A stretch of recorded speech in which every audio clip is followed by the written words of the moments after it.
Bonjour à tous et bienvenue sur le plateau de ce que Dieu a fait, un nouveau jour comme on aime bien le dire, avec une nouvelle histoire à pouvoir témoigner, un partage ensemble autour d'un témoignage merveilleux parce que le Seigneur continue à agir, parce que le Seigneur continue à faire. Alors aujourd'hui, je vous amène une histoire qui va nous laisser un tout petit peu goûter à la réalité que l'humanité connaît actuellement. Alors vous êtes sans ignorer que nous parlons de cette vilaine pandémie comme on aime bien le dire parce que c'est vrai qu'elle est vilaine.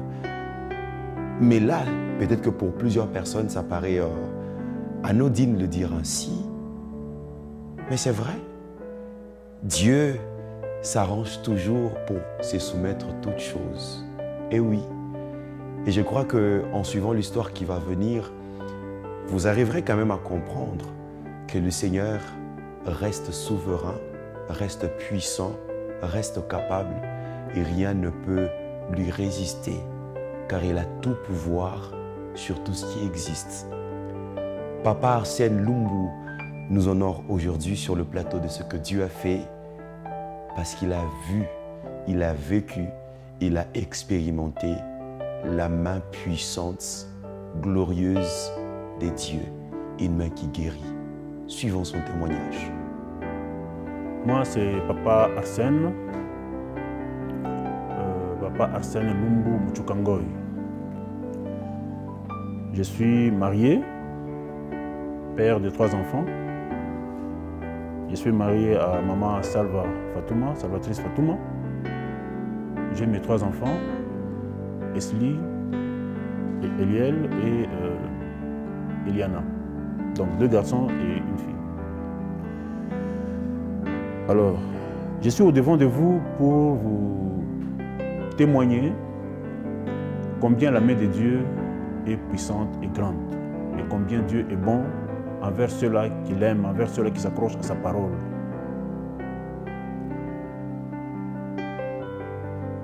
Je suis là au-devant de vous parce que Dieu m'a fait grâce. Et aujourd'hui, vous me voyez en train de vous parler, de vous relater ce que j'ai dû traverser, ce que j'ai parcouru par rapport à la maladie qui m'a atteint. J'étais souffrant de la Covid-19. Donc c'était quoi? Déjà au mois de mars, je me rappelle, c'était le 15 mars, j'étais en train de commencer à faire une fièvre. Normalement, je faisais la fièvre. Bon. Je me suis dit que ça devrait être normal, une malaria. Alors, comme je me connais, je connais comment est-ce que la malaria vient chez moi. Souvent, quand je me lave, j'ai des picotements. Après les picotements, 2 jours après, vous allez sentir une fièvre et puis le mot de tête qui vient, c'est la malaria. Et donc, j'ai carrément pris, je me suis fait consulter et on m'a prescrit une dose de malaria que j'ai pris. Donc, souvent je prends la quinine. J'ai pris ma quinine et les accessoires. En dépit de ce que je prenais comme quinine, je sentais qu'il y avait toujours une fièvre qui était persistante. J'ai terminé la première dose, la cure. La fièvre continuait toujours. J'ai pris une deuxième cure. Donc j'ai fait au moins 24 comprimés de quinine que j'ai pris.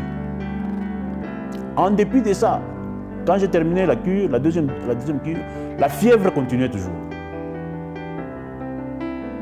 Et c'était déjà vers la fin du mois de mars, début avril, j'ai commencé à sentir de mauvaises odeurs. Vous voyez? Le matin, quand je me réveille, je prends ma brosse à dents, je brosse les dents, je sens que le Pepsodent a une autre odeur, qui est l'odeur ordinaire. Bon, je me disais, c'est quoi ça? La fumée, hein, vous voyez, quand vous sortez, quand on brûle un peu les choses, la fumée là, j'ai senti cette fumée comme si c'était quelque chose de toxique pour moi. Alors, ce sont des choses que j'ai commencé à sentir, sans pour autant savoir que, bon, c'était réellement la maladie. Et on suivait à la télévision avec les enfants, on était avec les enfants, bon, tout le monde, l'ambiance de la famille, on priait le matin, le soir on prie. Comme nous étions dans le confinement, bon, on s'est donné au travail du jardin, dans la parcelle. Mais ces deux petites choses-là commençaient à s'accentuer, sans que je ne puisse faire attention pour dire que c'était réellement la maladie. Bon. Les jours passés, j'ai commencé à sentir au niveau du thorax un poids. Je commençais à sentir que le thorax commençait à sentir que le thorax commençait à peser. C'est comme si c'était un corps étranger sur moi. Bon. J'étais là en train de vérifier, de m'examiner, de suivre un peu à la loupe ce qui m'arrivait.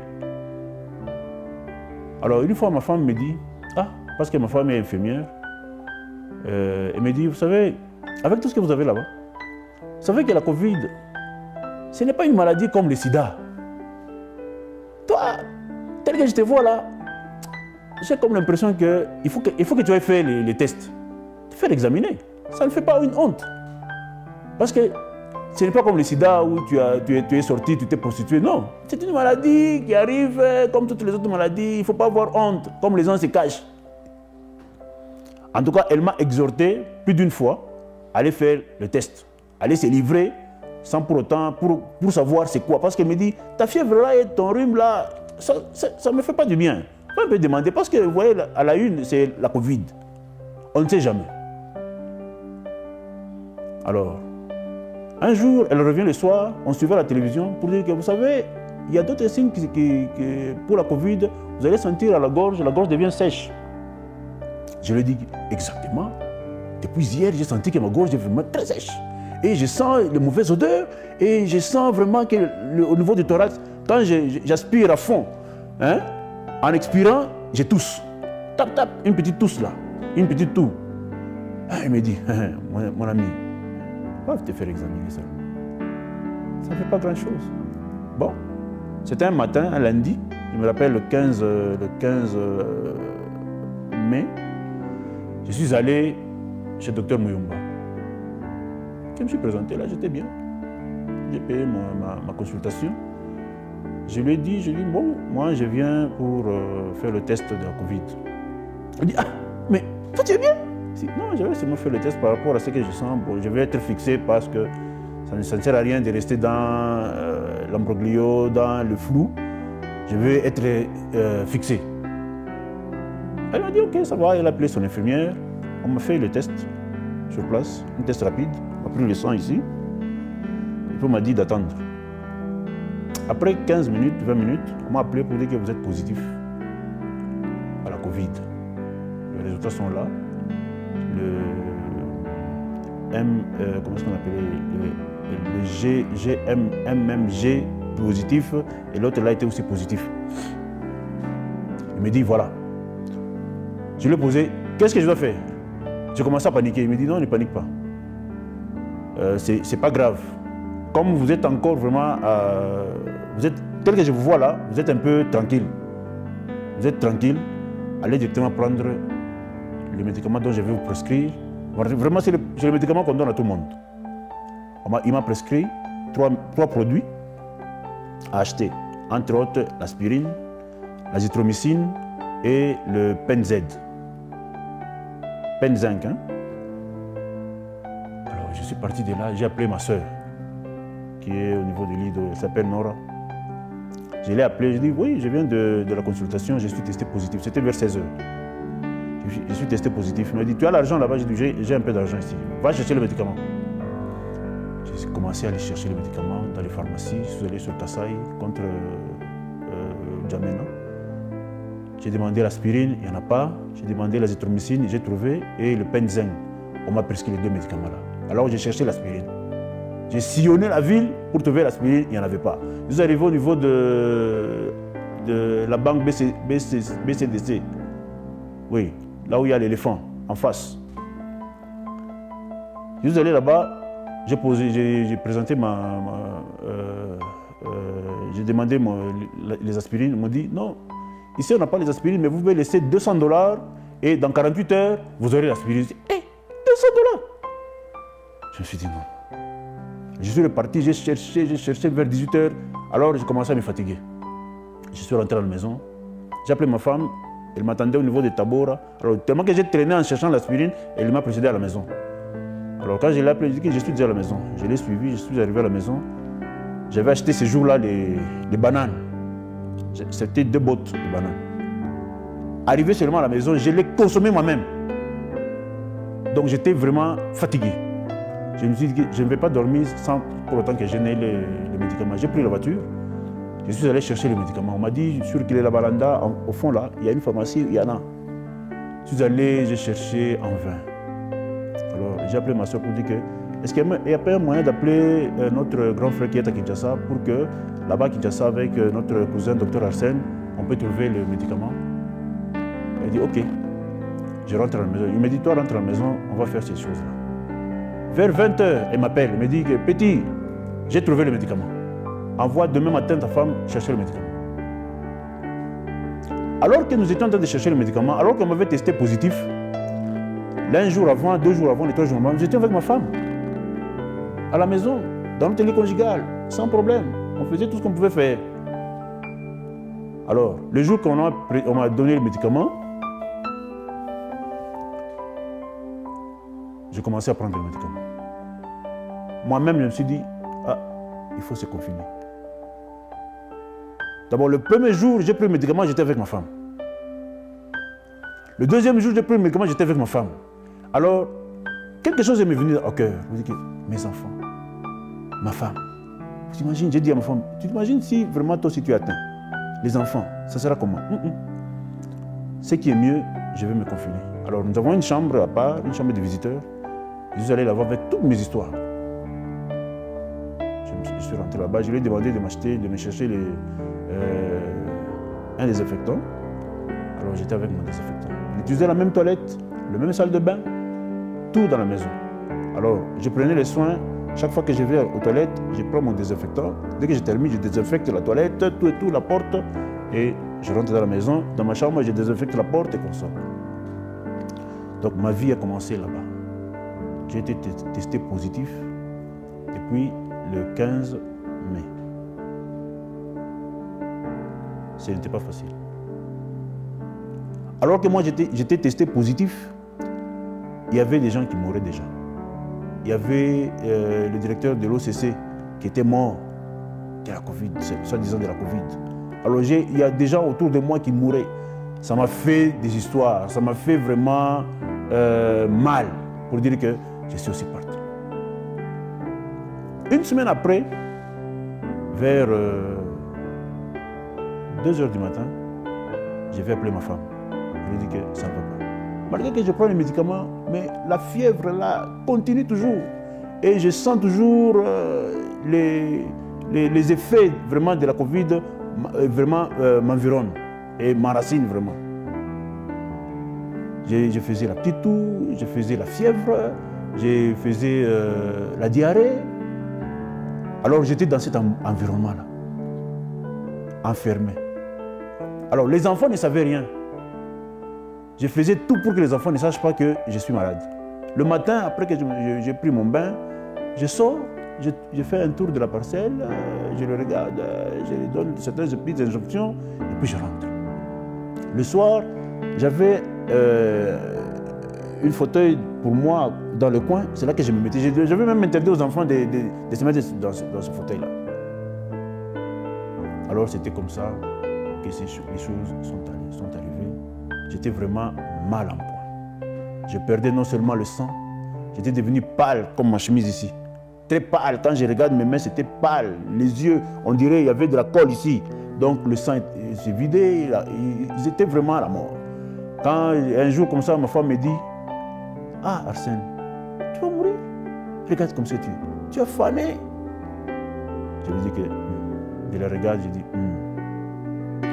Je dis à mon cœur, Dieu seul sait. Alors, ces jours-là, un jour, tous mes frères, tous mes soeurs qui sont de part ailleurs, de part et d'autre dans la ville, m'appelaient toujours au téléphone. J'avais même des consultations téléphoniques à partir de Kinshasa. Il y a un médecin qui était à Kinshasa, qu'on payait là-bas et qu'on me consultait à partir du téléphone chaque matin. Allez, dis monsieur Arsène, comment vous vous sentez? Alors je lui donnais toujours les informations par rapport à ce que je sentais. Mais ce qui est vrai, je veux dire à quelqu'un que la Covid existe. Et la Covid est là. Mais quant à moi, tel que vous me voyez, je rends grâce à Dieu. Alors, un jour, dans ma maladie, c'était vers 2 heures du matin. C'était grave. Je commençais à respirer très mal, les choses n'allaient plus vraiment. J'ai appelé le frère de l'église, entre autres le frère Patrick Ilaka. J'ai appelé le frère de la cellule Matadi. J'ai appelé aussi le frère Joyce. Je les ai envoyés les textos. Lève-toi et prie pour moi. C'était ça les textos. Lève-toi et prie pour moi. Tout de suite, le frère Joyce a réagi. On a prié avec lui. Après, le frère Patrick a réagi. Nous avons prié avec lui pendant plus d'1 heure ou 2 heures, jusqu'à vers 4h30. On a prié, on a prié, on a prié, on a prié. Alors, le lendemain matin, j'ai dit à ma femme, je me sens mal. Ça ne sert à rien de rester ici à la maison. Mieux vaut que j'aille seulement me rendre à la riposte pour qu'il y ait certaines choses, peut-être que moi je ne fais pas ici, et qu'on peut me faire là-bas. Mais dans l'entretemps, chaque soir, chaque matin, vous voyez, je me couvrais les eucalyptus, les moutounzos, toutes ces choses, tous ces feuilles-là. On me couvrait, on me faisait une forte chaleur, alors je me couvrais là-bas. La fièvre pouvait partir et elle revient. Alors que je suis en train de faire cette pratique-là, tout de suite après, la fièvre va partir. Après un moment, elle revient. Donc c'était la fièvre, je sentais au niveau du dos, hein, une petite douleur là. C'était cette fièvre. Je ne tremblotais pas, mais c'était la fièvre. Comme la température, c'était toujours 39, 40. Alors, je me vidais du sang. Je me vidais de l'eau et consort. J'étais pâle. Mon frère, c'était difficile.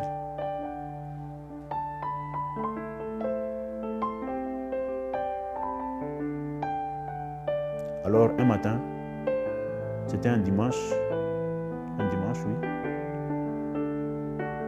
J'ai dit à ma femme, ça ne sert à rien de rester ici.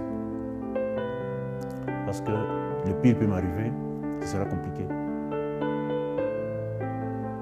Il vaut que je me rende seulement à la riposte.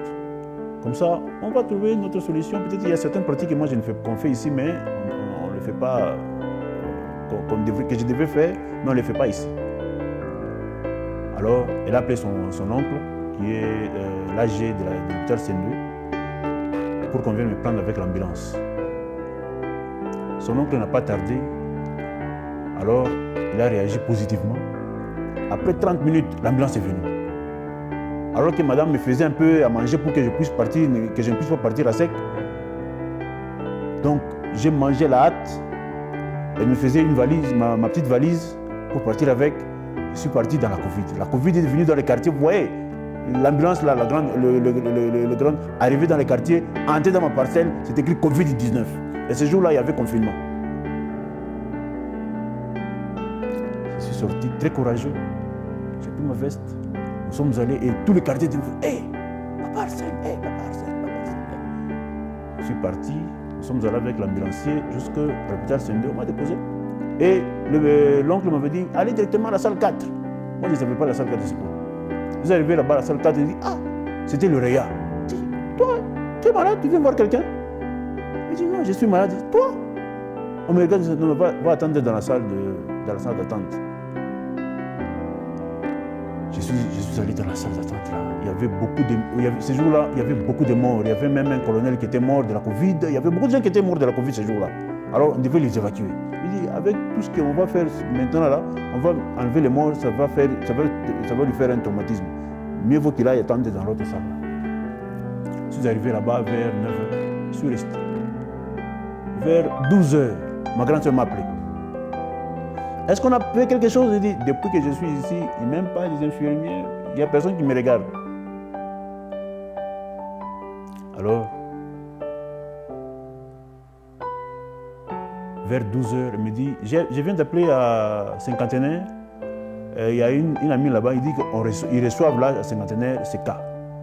On a appelé encore l'oncle. L'oncle de madame, avec l'ambulance, il est venu me prendre encore là-bas. Nous sommes allés jusqu'au Cinquantenaire. Arrivé au Cinquantenaire, il m'a laissé, lui, il est rentré. Je suis rentré là-bas, j'ai dit, je suis allé, je cherche l'urgence. Je suis arrivé à l'urgence, il me dit, c'est quoi, papa? Vous avez quelqu'un? Non, non, je suis malade, je viens pour une prise en charge. C'est quoi? J'ai été testé de la Covid, tout ça. Il me regarde, il me dit, mets ton sac là-bas. Il me dit, papa, est-ce que vous prenez des médicaments? Oui, je prends le médicament. Est-ce que vous avez le médicament? Oui, j'ai le médicament. Oui, il ne faut pas te tourmenter. Tel que nous te voyons, tu es un peu calme. Rentre à la maison, tu vas guérir. Alors, il y avait une infirmière là, une maman. Alors que j'attendais l'ambulance pour venir encore me prendre pour me retourner à la maison, cette maman vient et me dit, papa, vous savez que cette Covid-là atteint souvent les hommes de Dieu. Mon mari a été atteint de la Covid. Nous avons refusé. Moi et mon mari, les enfants, nous avons refusé haut et fort. Et aujourd'hui, mon mari est en bonne santé. Papa, tu vas guérir. Rentre à la maison, tu vas guérir. L'ambulance est venue, m'a pris, nous sommes rentrés à la maison. Vers 17 h, je rentre à la maison. Ah, les enfants regardent. Papa est parti avec une grosse ambulance. Il est venu avec une petite ambulance. Alors, ce jour-là, je suis resté dans ma chambre. Je suis encore rentré dans ma chambre. Priant toujours. Priant. Alors, quelque chose qui m'avait tiqué, c'est qu'une fois ma femme me dit, mais on peut aller chercher un monsieur l'abbé là, il peut venir prier pour toi. Je me dis que si vous allez chercher le monsieur l'abbé, prier pour moi, ce jour-là, je meurs. Il dit, pourquoi tu dis ça? Je te dis, ce jour-là, si vous faites seulement cette erreur-là, ce jour-là, je vais mourir. Alors, je me suis dit, nous allons prier. Je lui ai dit que nous allons prier aujourd'hui. Malgré que j'étais faible, j'étais très faible. Même quand vous me voyez aujourd'hui, je suis robuste de nature, hein? Mais ce temps-là, j'étais venu un maigrichon, ne vous en faites pas. Les jours que vous voyez ici, il n'y en avait plus. Ils étaient vraiment quelqu'un, vraiment un mort-vivant. Alors, ce soir-là, je me rappelle, c'était un jeudi. Nous avons prié pendant 1 heure, de 21 h à 22 h. Nous avons prié, nous avons déclaré ce jour-là. Nous avons déclaré la guérison ce jour-là. Et après, tout le monde est parti dormir vers 22 h. Je suis resté en train d'adorer Dieu. J'étais en train de l'adorer, j'étais en train de prier, je l'adorais, je priais, je louais, jusqu'à 2 h du matin. Alors que je suis allé dormir dans ma petite chambre, j'ai dit à Dieu, Seigneur, tu m'as appelé pour te servir. En passant, je suis étudiant en Libétade, en 3e Libétade, sortant. C'est pour cela que cette pensée m'était venue. Tu m'as appelé pour te servir. Et aujourd'hui, avec cette maladie, je vais mourir. Avec ça, je vais mourir. Tu penses que les gens vont se moquer de vous? Je n'oublie jamais cette petite phrase. Les gens vont se moquer de vous. Libère-moi de cette maladie.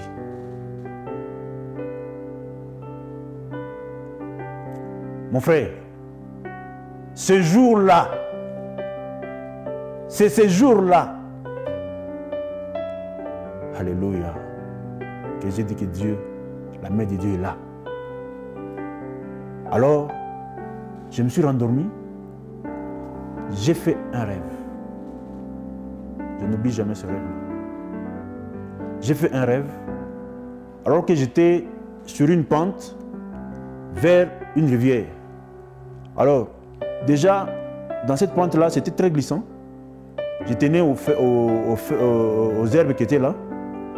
Alors, je me suis dit, comment je vais traverser? J'ai vu, la rivière était vraiment remplie. C'était un torrent. Il n'y avait pas moyen de traverser. Même une pirogue ne peut pas passer. Parce que la vitesse avec laquelle l'eau coulait, c'était vraiment terrible. Alors, je me suis dit, comment je vais traverser cette rivière? Je me suis retourné, j'ai vu derrière moi, vers la gauche, derrière moi, une maman, vraiment enveloppée comment je veux dire, de linge, hein, des pagnes, comme je veux dire, des pagnes, même le visage, juste la face qui se faisait voir. Mais en principe, moi-même, je ne l'avais même pas vu. Je lui ai dit, hey maman, comment vous avez traversé? Elle me dit, ah, mais mets ton pied là-bas. Alors que je la regardais, quand je lui demandais, le temps de me retourner vers la rivière, j'ai vu la rivière qui était sec. Il n'y avait pas même une goutte d'eau. Alors, je suis descendu, j'ai traversé à sec. Comme les enfants d'Israël ont traversé à sec la mer Rouge. J'ai traversé aussi à sec. Je suis remonté. De l'autre côté, je vois un garçon devant moi. Le garçon qui était devant moi, je lui pose la question, mais le sang ici c'est pour qui? Il dit, je ne sais pas. Mais toi viens de ce côté, emprunte ce sentier, laisse le sentier où il y a le sang. Tu ne vois pas qu'il y a une colonne de sang là-bas. Peut-être quand tu arriveras là devant, tu demanderas, c'est pour qui? J'ai suivi le garçon. Alors que j'ai suivi le garçon là où il est parti, je ne savais plus. J'ai suivi le sentier jusqu'à ce que je suis allé là où je pouvais aller. Le matin de ce jour-là, j'ai commencé à sentir un changement. Le matin de ce jour-là, j'ai commencé à sentir le changement. Le poids du thorax commençait à disparaître.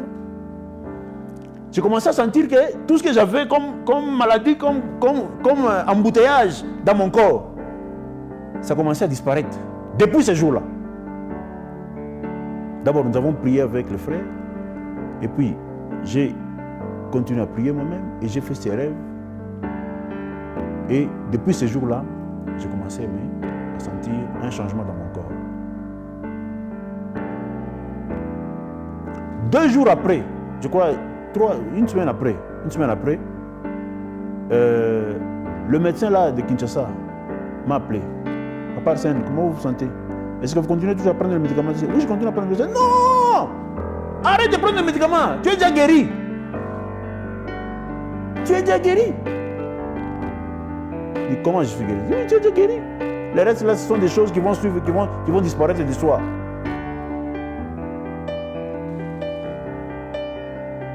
Voilà comment je suis sorti de cette maladie depuis le 15 mai jusqu'au 5 juillet.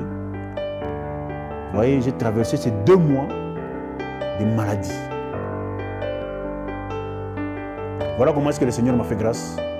Et aujourd'hui, je suis en vie, je bénis le Seigneur, je glorifie mon Dieu, je continue à le servir, je continue à l'aimer, je continue à rester à ses pieds parce que j'ai expérimenté la grandeur de mon Dieu. J'ai demandé, il m'a répondu. J'ai demandé, il m'a répondu. Je lui ai demandé la libération, la délivrance. Il m'a montré la délivrance. Depuis ce jour-là, moi et le Seigneur, c'est une bague et le doigt. C'est vraiment un. Qu'on ne vous trompe pas. Moi, peut-être, j'ai eu la grâce d'en sortir. Mais je pouvais sortir, je pouvais y rester. Mais quel devrait être l'état de mon âme? Toi qui me suis en ces instants, reste accroché à la parole de Dieu. Car ce sont ceux-là qui sont accrochés à la parole, qui restent au pied de la parole de Dieu. Que Dieu se souvienne toujours. Que Dieu délivre toujours. Même si le malheur t'atteint, ne crois pas que c'est une malédiction. Non. C'est un enseignement, c'est une instruction pour quelqu'un d'autre, pour toi-même. Si tu y restes, telle est la volonté de Dieu. Si tu y passes, telle est la volonté de Dieu. Dans tous les cas, que Dieu reçoit la gloire. Car moi qui vous parle ici, j'étais mourant. Un jour comme ça, j'ai regardé ma femme, je lui ai dit que tu vas rester veuve jeune. Elle me regarde, mais pourquoi tu me dis ça? Oui, je vais mourir. Vous voyez? Donc, la Covid, c'est une maladie que moi-même j'ai expérimentée. J'étais atteint. On ne m'a pas raconté, j'étais atteint. J'étais mourant.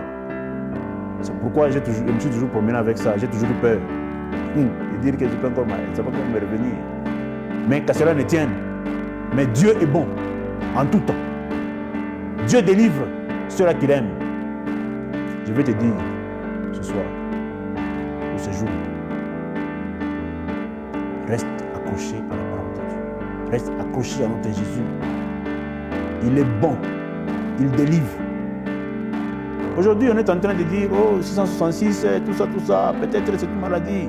Oui, souviens-toi qu'il y avait la variole. Souviens-toi qu'il y avait il y a toujours eu le choléra. La variole, comme j'ai dit. Il y a eu la peste.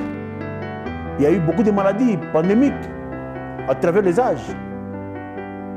Mais si Dieu a mis de l'intelligence dans ses enfants pour que les gens puissent être guéris, mais n'en fais pas un problème toi aujourd'hui pour dire que non, c'est sans société. Reste accroché à la parole de Dieu. Dieu est bon. Il donne à qui il veut. Il donne et il retire quand et comme il veut. Quant à toi, reste accroché à lui. Si ça arrive si ça se passe bien, gloire à Dieu. Si ça se passe mal, gloire à Dieu, car c'est lui qui donne et qui retire. C'est pourquoi moi aujourd'hui, je bénis mon Dieu. Je dirai tout haut ce qu'il a fait pour moi. C'est pourquoi je suis en train de te dire aujourd'hui, de t'exhorter que reste accroché à la parole de Dieu. Dieu m'a délivré de la Covid et je suis vivant. Beaucoup de gens sont morts autour de moi et beaucoup de gens continuent à mourir. Mais quant à moi, il me fait grâce. C'est pourquoi je t'interpelle. Quelle est ta position avec ton Dieu? Quelle est ta position avec ton Dieu? Si vous cherchez à arranger votre condition, vous faites mal. Arrange d'abord ta position avec Dieu. Pour que Dieu s'occupe du reste. Fais comme moi. Je suis resté accroché à la parole de Dieu. Moi et ma maison, nous servons l'Éternel jusqu'aujourd'hui. Mes enfants, ma femme, toute la famille reste au pied de Dieu. D'ailleurs, pour vous dire, ma famille qui était un peu déchirée, à cause de la Covid, toute la famille est devenue unie. Parce que tout le monde se disait, nous allons perdre l'un des nôtres à cause de la Covid. Alors tout le monde s'est réuni. Cette maladie nous a encore rattachés, réunis davantage. Et ça, c'est Dieu. Je bénis Dieu. Je lui suis très reconnaissant. Et je le serai toujours reconnaissant pour ce qu'il a fait pour moi. C'est pourquoi, quand on chante Nita mwimbi ya Bwana, kwa kuwa yeye ameniona, Dieu te voit. Dieu te pointe. Sois toujours aux aguets. Parce que quand Dieu m'a vu, quand je lui ai parlé, il m'a délivré. La maman que j'ai vue là-bas, je ne la connais pas. Le garçon que j'ai vu devant de moi, je ne le connais pas. Peut-être que c'est Dieu lui-même. Alors, voilà comment est-ce que j'ai été délivré de la Covid. Je suis en train de t'interpeller, toi qui me regardes aujourd'hui, toi qui me vois, pour dire que Dieu est là. Quelle que soit la maladie, quel que soit ce qui t'atteint, ne cherche pas à aller chercher les prêchis-prêchats. Ne cherche pas à aller faire des incantations ailleurs. Reste au pied de la parole, reste au pied de Dieu. Et Jésus est là pour nous délivrer. C'est une promesse qu'il nous a faite. Donc, voilà un peu ce que je voulais te dire ce jour par rapport à la Covid. Si on te demande, il y a des gens, si on vous demande de porter le masque, peut-être que tu es faible. Peut-être que tu es faible. Tu ne te connais pas. C'est pourquoi il faut porter le masque. Quand tu marches, partout où tu vas, tu portes ton masque. Si on vous demande une distanciation, c'est peut-être que tu es faible, tu ne te connais pas. Fais-le. Si on te demande de te laver les mains chaque fois avec un désinfectant, fais-le. Tu ne te connais pas. Moi, je suis là, au devant de vous. Je bénis Dieu, je glorifie Dieu. Je bénis la parole éternelle. Je bénis les frères de la parole éternelle. Vous voyez, réveiller quelqu'un à 2 h du matin, un mari à 2 h du matin, pour prier pour vous, ce n'est pas donné à n'importe qui. Voilà, à cause de la mission qu'on nous enseigne, à cause de la parole qu'on nous enseigne chaque jour, pour dire que prenons les fardeaux les uns pour les autres. Vous avez vu Moïse avec Aaron et Or, alors que Josué était en train de faire la guerre, eux, ils portaient les mains, ils tenaient les mains de Moïse. C'est pour dire quoi? Les fardeaux, porter les fardeaux les uns pour les autres. En tout cas, j'ai béni la parole éternelle, j'ai béni la télévision, j'ai béni tous ceux-là qui ont fait en sorte que aujourd'hui, ce que je suis en train de donner comme message, comme témoignage, puisse édifier quelqu'un, puisse dire à quelqu'un de revenir à Dieu, puisse dire à quelqu'un de rester au pied de Dieu. Je bénis Dieu. Merci à vous. Et voilà, la main de Dieu n'est pas courte pour nous toucher. Son oreille n'est pas trop dure pour nous entendre. N'est-ce pas que c'est lui qui a fait l'oreille pour entendre? N'est-ce pas que c'est lui qui a fait la bouche aussi pour qu'on parle? Alors qu'il pouvait entreprendre beaucoup de démarches pour trouver guérison. Premier hôpital, aucune solution. Deuxième hôpital, idem. Il a trouvé refuge dans la présence du Seigneur. Lui et sa famille, lui et sa maison, associés à cela des frères avec qui il prie ou avec lequel il prie, Dieu va se révéler à son Fils et il va les délivrer de son mal. Et voilà une leçon à pouvoir noter. Nous pouvons chercher des solutions à gauche, à droite pour être délivrés de nos problèmes, de nos difficultés, un tout petit peu comme à l'image de cette femme qui perdait son sang. Elle a dû même dilapider tout ce qu'elle avait parce qu'elle avait besoin d'une solution jusqu'à ce qu'elle lui entende parler de Jésus-Christ. Elle a trouvé solution à son mal. Comme Papa Arsène aujourd'hui, il peut s'élever et dire « J'ai trouvé solution dans la présence du Seigneur. J'ai trouvé ma guérison dans la présence du Seigneur. » Vous êtes peut-être alité par une maladie. Ça fait beaucoup d'années, parce qu'il n'y a pas que Covid-19, il y a beaucoup de maladies. Et ça fait beaucoup d'années que cette maladie vous rend si captif et vous n'êtes pas épanoui. Vous vous sentez oppressé par cette maladie. Nous voulons vous proposer ici et maintenant la présence du Seigneur. Vous avez tenté avec beaucoup de médecins, vous avez tenté avec beaucoup de thérapies, mais rien n'a marché jusqu'ici. Mais nous voulons vous dire que la présence du Seigneur peut répondre ou résoudre votre situation. Croyez en Dieu, croyez en sa puissance, croyez en sa fidélité, croyez en un Dieu qui guérit et qui soutient en dépit des temps et des circonstances ou des moyens déployés. Il demeure fidèle quand on se tourne vers lui. Il demeure fidèle quand on le cherche de tout notre cœur. Papa Arsène l'a si bien dit et nous vous laissons ce point d'encouragement pour rechercher davantage la face du Seigneur.